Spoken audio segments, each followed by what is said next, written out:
এই প্রথম আমি কোনো মানুষকে দেখে তার সাথে কথা বলে এতটা অবাক হয়েছি। আর আমি আমার এইটুকু জীবনে কখনো এরকম মেন্টালিটির মানুষের সাথে পরিচয় হয়নি। কিছুদিন আগে আমি এক ডক্টরকে মেহেদি পড়াইতে যাই, আর আপু কোনো কারণ ছাড়াই মেহেদিটা পড়ে, শুধুমাত্র সেলফ স্যাটিসফ্যাকশনের জন্য।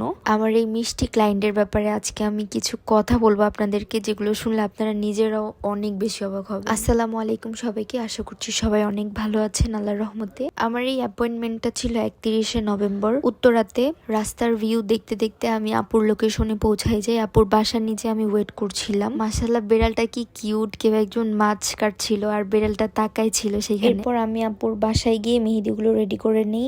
আমাদের অর্গানিক মেহেদি দিয়েই কাজ শুরু করে দিই। আপুর হাতে সেমি ব্রাইডালের ইন্ট্রিকেট কাজ হবে। এই ডিজাইনটা আমার অনেকদিন ধরে করার ইচ্ছা ছিল। ফাইনালি আপু চুজ করে এই ডিজাইনটা, এন্ড আপুর হাতে এই ডিজাইনটা করছিলাম। বোল্ড একটা লোটাস দিয়ে শুরু করি। আচ্ছা, এবার আপুর ব্যাপারে একটু বলি। আপুর রিসেন্ট অপারেশন হয়েছে। আপুর মূলত ব্রেইন টিউমার হয়েছিল। 20 থেকে 25 দিনও হবে না শিওর যে আপুর অপারেশনটা হয়। এন্ড দেন আপু আমার কাছে মেহেদিটা পড়ে। আমি আপুকে জিজ্ঞেস করেছিলাম, আপু এরকম একটা সিচুয়েশনে আপনি মেহেদি পড়ছেন? পরে আপু জাস্ট বলে, অনেকদিন ধরে সামনে মেহেদির ভিডিও আসছিল, ভাবলাম একটু পড়ি। আর আমি যখন আপুকে মেহেদি পড়াইতে যাই তখন আপুর বাসায় কেউ ছিল না, আপু নিজে একা ছিল। তো সারা দিন আমরা গল্প করি। বিশ্বাস করবেন না, এরকম একটা ডিজাইন আমার কমপ্লিট করতে মিনিমাম সর্বোচ্চ গেলে 3 ঘন্টার মতো সময় লাগে। কিন্তু আপুর সাথে আমি ওই দিন এত গল্প করেছি যে আমি এই কাজটা এত রিল্যাক্সে করেছি। 11:30 থেকে শুরু করে 3:30 পর্যন্ত আমি এই কাজটাই করেছি। মাঝখানে যদিও একটু ব্রেক ছিল। তো আপুর সাথে কথা বলছিলাম। আপুকে আমি জিজ্ঞেস করি যে আপু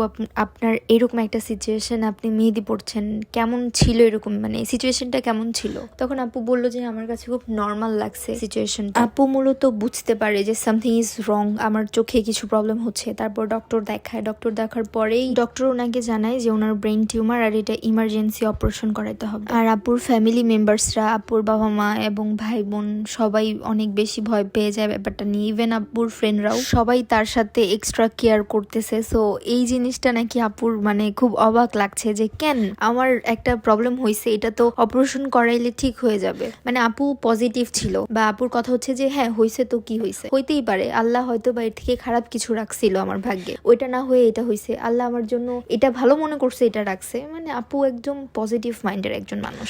তো আপুর কথা শুনে আমি সত্যি অনেক অবাক হয়েছি। আর মূলত আমি ভাবছিলাম আমার নিজেকে দিয়ে যে যদি আমার এরকম হইতো বা আমার আপনার হইতো, আমরা কিভাবে ডিল করতাম ব্যাপারটা। হয়তো বা আমরা অনেক বেশি ভয় পেয়ে যেতাম যে কেন এরকমটা হইলো আমার সাথে। আর এটা কিন্তু অনেক সিরিয়াস একটা অবস্থা, টিউমার, ব্রেইন টিউমার তার উপরে। সো আমি আপুকে সামনাসামনি দেখেছি, আপুর অপারেশন হয়েছে। ইভেন আপুর কপালের সাইডটা এক সাইড দিয়ে কাটা। তো এগুলো দেখে না আমার কেন জানি অনেক বেশি নিজের কাছে অন্যরকম লাগছিল। আর আপু অনেক পজিটিভ। আপু লিটারেলি হ্যাঁ আলহামদুলিল্লাহ ভালো আছি, আল্লাহ আমাকে ভালোই রাখছে, ঠিক এইভাবেই বলছিল আপু। সো আপুর এই জিনিসগুলো আমার অনেক ভালো লাগে। আপু অনেক পজিটিভ একজন মাইন্ডের মানুষ, আবার অনেক ম্যাচিওর। আর আমি ভাবছিলাম যে আসলেও তো আমরা বিশেষ করে মেয়ে মানুষরা যারা আর কি ওভার থিঙ্কিং করি একটু কিছু হলেই, আমি নিজেও অনেক বেশি ভাবি, যেরকম সিচুয়েশনে আমি থাকি না কেন আমি অনেক বেশি ভাবি। সো আসলে আলটিমেটলি ভেবে চিন্তে কোনো লাভই হয় না। যেমন এরকম একটা সিচুয়েশনে আপু আমাকে মানে বোঝাচ্ছিল, বলছিল যে আমি যদি টেনশন করি শুধু শুধু আমার ক্ষতি, টেনশন করে কি লাভ, আমি যতদিন হায়াত আছে আমি ততদিনই বাঁচবো, শুধু শুধু টেনশন করে নিজেকে কষ্ট দেওয়ার কোনো মানেই হয় না।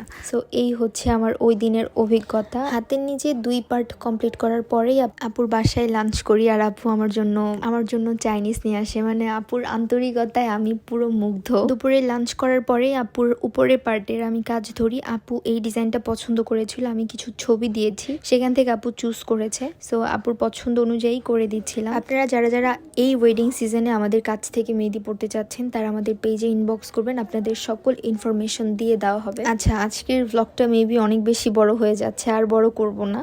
ভিডিওর শুরুতেই তো আমার ওই দিনের কাজের ভিডিও আপনাদেরকে দেখানো হয়েছে। আশা করছি আপনাদের এই কাজটা ভালোই লাগবে। আর আপু কিন্তু আমাদেরকে অর্গানিক মেহেদি রিভিউ দিয়েছেন, কেমন কালার এসেছে সেটা রিভিউ। মাশাআল্লাহ, আমি খুবই খুশি আপুর কালার দেখে। আপনারা চাইলেও আমাদের কাছ থেকে মেহেদি পারচেজ করতে পারবেন। আমাদের 20 থেকে 22 গ্রাম প্রতি কোণ 100 টাকা, 25 থেকে 27 গ্রাম প্রতি কোণ 120 টাকা। আমরা সারা বাংলাদেশে ডেলিভারি দিয়ে থাকি। সো আপনি বাংলাদেশের যে কোনো প্রান্ত থেকে আমাদের অর্গানিক মেহেদি পারচেজ করতে পারবেন। আজকের ব্লগটা এখানেই শেষ করছি। সবাই ভালো থাকবেন, সুস্থ থাকবেন। আল্লাহ হাফেজ।